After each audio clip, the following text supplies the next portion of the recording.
All right, Salaki. So it says, verse 7.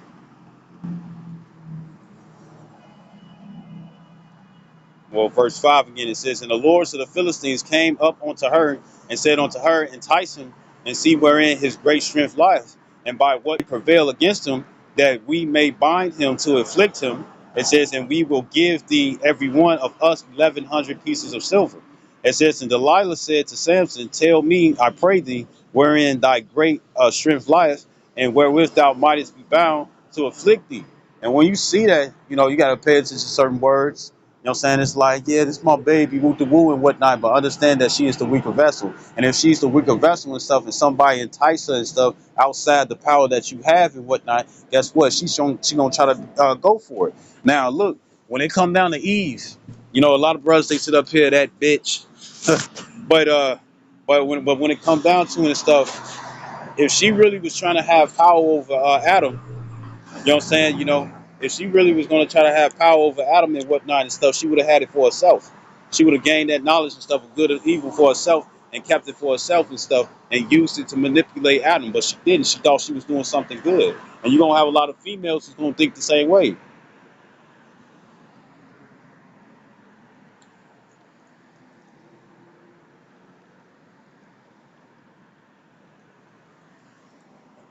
You're going to have a lot of females and stuff that think the same way. You know, my man, he gonna like this, or it could be your daughter, or say if y'all in a struggling time and whatnot and stuff, right? I forget what movie it is. I forget what movie it is. I know it's in plenty of movies and whatnot, but I'm gonna say this: I'll be watching the gold digger videos and stuff, right? And they just try to they be testing their girlfriend's loyalty and whatnot when money and stuff is flashed, or when somebody is more successful and stuff. A lot of that should be fake and stuff so they can make money. You know what I'm saying? But some stuff would be raw. You know what I'm saying? Be raw and real, pretty much. And pretty much what happens is that you have uh, uh, you have you have the one female, what I'm saying, guy will like roll off. It'll be a Karen and stuff, and they just trying to test, it's like cheaters or some shit, right? And the thing is that he watching, where the decoy come through and stuff with a bunch of bills. Shit be real too. You know what I'm saying? They don't be walking around with just some fake bills, but it be some real bills and whatnot and stuff. And it flashed the money and stuff, and women are opportunists and stuff. So it's gonna be first thing that's gonna come to their mind and stuff. It's gonna be like, you know what he don't know won't hurt him, or it's gonna be like, let me see if I can finesse this nigga, what I'm saying, or finesse this dude, what I'm saying, to see if I can get this money and stuff for me and my hubby and whatnot and stuff, because you got women that will do it like that too. But the thing is that when a certain question is being asked, how determined are they for that money? You see, you know, how determined are they when it come down to that money? And you're gonna have a lot of females, what I'm saying, well it'll be like, look, I gotta have some top or something. Top meaning oral sex. I gotta get some of this stuff, you know. And they egg them on and be like, well, it's like, nah, I got a boyfriend, woo to woo. But then where it's like, all right, they see the car, they see the money, what I'm saying, and they just further enticed where it's like, I can't let this go. So then next, she ready to do something, and when she ready to do something, so that's when she gets exposed. You know what I'm saying? So you gonna have women in that state where it's like, look, I'm trying to do good, trying to finesse and stuff, so my husband can praise me, or my father can praise me. You know what I'm saying? Right? Or give some sort of praise on them, because women love praise. You can tell and stuff because they're attention whores. They love praise. Um, is that you know uh, uh, if if it's a price, some not all women and stuff are going to be ride or die. They ride or die now and stuff, but when shit really like hits the fan and get real hard and stuff, and it's days of struggling, what I'm saying, you just got a little bit here, a little bit there and stuff. They gonna be ready to drop to their knees and kiss the ring. What I'm saying, they're gonna be ready to suck some other dick and stuff instead of yours because you ain't providing. And I remember Apostle Ron, he was saying that, guess what? They're gonna try to shame you. You know what I'm saying? You ain't no man. What about What about your kids? You know what I'm saying? Don't you care about them? Don't you care about me? Woo the woo. They gonna bring that and stuff so they can maintain the comfortability because they do want to be with you. You know what I'm saying? But the thing is that they're not trying to suffer. You know, and I see a lot of especially like when you go downtown. When you go downtown, you see like a lot of women and stuff, and they be down with the homeless men. They be on the street. They got their covers, got their carts. You know what I'm saying? You know, we already know and stuff. They looking for a cigarette or get enough money so they can get some drugs or get high and whatnot and stuff. But the thing is that they really be down. And a lot of these women and stuff who got these comfortable lives, they ain't gonna be like that. You see? You know? Right? Elder Malcolm had a post. Elder Malcolm and stuff. They had a post where they have a post and stuff. He had made a post and stuff where it's like a lot of women and stuff who's you know, making like a lot of money and whatnot and stuff. You know what I'm saying? They're gonna be selling their bodies and stuff just so they can keep going. You see? You know, right?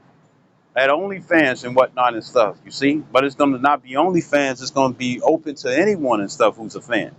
I mean, open to anyone. You know what I'm saying? Because it's finna get dire with this inflation that's finna come. You see? Right? So this is back in Judges 16 and 6 or 7. It says, and Samson said unto her, if they bind me with 7 green whips that were never dried, then shall I be weak and be as another man. Then the lords of the Philistines brought up to her 7 green whips. It says which had not been dried. It says, and she bound him with them. It says now. It says in Salakia, hiccups. It says now there were men lying in wait, abiding with her in the chamber, and she said unto him, the Philistines be upon thee, Samson. And he spake, he brake the whips as a thread of tow. It says is broken when it touches the fire. So his strength was not known. You see, right? Damn. So so the thing is that you know when you read this, because you'll have certain individuals where they try to set you up and stuff, but then try to give you warning and hoping that their charity and stuff will still work in the end. And it's like, but you're a co-conspirator. You know what I'm saying, of taking a certain individual down, meaning that your charity is not genuine. You see, right? You know, the scriptures talk about receiving a cold. If you receive a prophet in the name of a prophet in a prophet's name, you know what I'm saying? You know, roughly paraphrasing that if you give a cold cup of water to him and stuff, then guess what? You're gonna receive a prophet's reward. But guess what? It's gonna be a lot of people and stuff who's gonna give hot water. You know what I'm saying? It's not cold outside. You know what I'm saying? You know, right? It's hot as hell, and they're gonna give them hot water and stuff. You know what I'm saying? You know, and be like, well, at least I gave you something and stuff. You know, I could have gave you nothing and whatnot, and be like, that should be charitable enough. That's not gonna work. You see? You know, that's not gonna work, right? To cover the multitude of your sins and stuff, because you're coming with deceit. You see? So this is Judges chapter 16 and 10, right? Right? So she was spilling the beans. She was letting them know what was going on and whatnot and stuff. You know what I'm saying? And really that the Lord had put a spirit upon her and stuff to pretty much spill the beans so Samson can always get out that jam. So this is verse 8. It says, then the Lord said, no. Verse 10. It says, and Delilah said unto Samson, behold, thou hast mocked me and told me lies. Now tell me, I pray thee, wherewithal thou mightest be bound. She wanted that money. You see? So imagine the stuff, it's hard times, people going crazy, glass busting everywhere, guns being shot off. You know what I'm saying? Hearing men and women screaming at the top of their lungs, got babies crying and whatnot and stuff, and quickly being shut up. And it takes time for a baby to get quiet when they crying. You know what I'm saying? And I'm talking about when they in that loud, agonizing cry and whatnot. It takes a while. You see? So if they get silenced real quick and stuff, they more than likely got put to death. You see? So imagine that a time like that and stuff. And then Esau comes through and sit up there and be like, look, I can make it. You want to eat?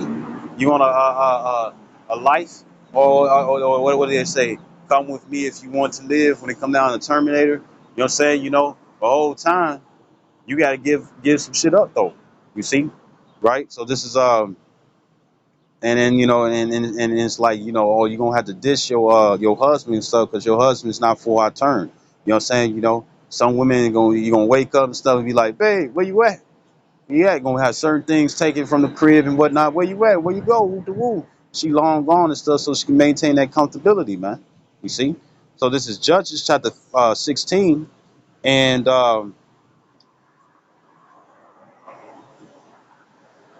10 again. It says, and Delilah said unto Samson, behold, thou hast mocked me and told me lies. Now tell me, I pray thee, wherewith thou mightest be bound. It says, and he said unto her, if they bind me fast with new ropes that never were occupied, then shall I be weak and be as another man. It says, Delilah therefore took new ropes and bound him therewith, and said unto him, the Philistines be upon thee, Samson. And there were liars in wait, abiding in the chamber, and he brake them from off his arms like a thread. You know what I'm saying? So so uh,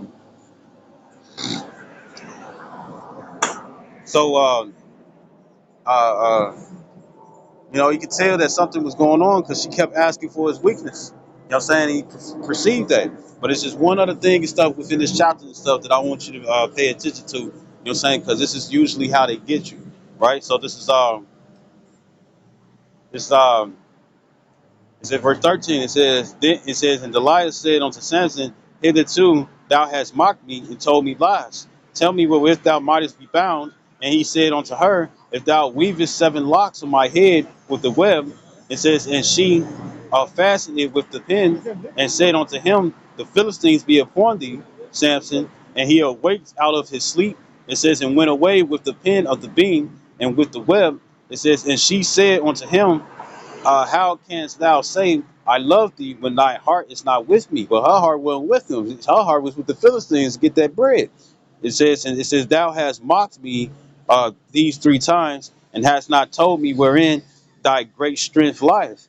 And it came to pass, when she pressed him daily with her words and urged him, so that his soul was vexed unto death. So watch out for vexation. You know, when it came down to Stewie and stuff, Lois was laying in the bed and stuff, and he kept saying, "Mom, mom, mommy, mommy, mom, mom, mommy, mom," till she cracked and was like, "What?" He only asked. He just wanted to sit up there and say hi to her. You see, he was like, "Hi," and ran away. You know what I'm saying, right? So you got to watch out for that too. You know what I'm saying? You know, don't let them get you irritated and whatnot and stuff. See, you know, because it says to be no. It says uh, roughly paraphrasing because I might be mixing 2 scriptures. Roughly paraphrasing stuff. Pretty much what you want to do is that you want to sit up here and uh,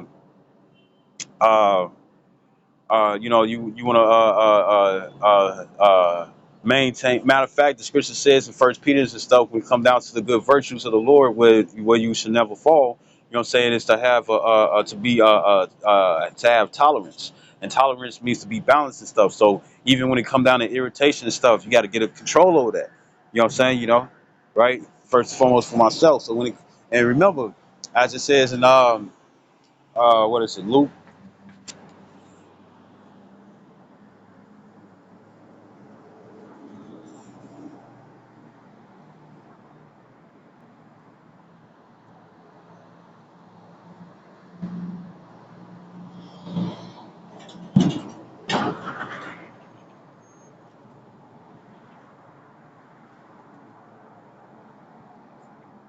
This Luke 22 and 31. It says, and the Lord said, Simon, Simon, behold, Satan has a desire to have you, that he may sift you as wheat. And when you go into that word sift, it means inward agitation. And that's exactly what Delilah was doing to Samson and stuff, because she really wanted this money. You know what I'm saying? And you got to think about it and stuff. If she was pressing him for day after day, you know know what I'm saying? That means that she was being consistent with it over and over and over again and stuff, just so she can maintain this money. I mean, just so she can get this money that the Philistines had promised her. You see, right? And we got to watch out for that too. You know what I'm saying? It's like, you know what? You trying to make me mad? You know, you know. You got to peep out the game and stuff before they You got to peep out the game and stuff, see what they own and stuff, so they won't capture you and stuff within their plans. So this back in Judges 16.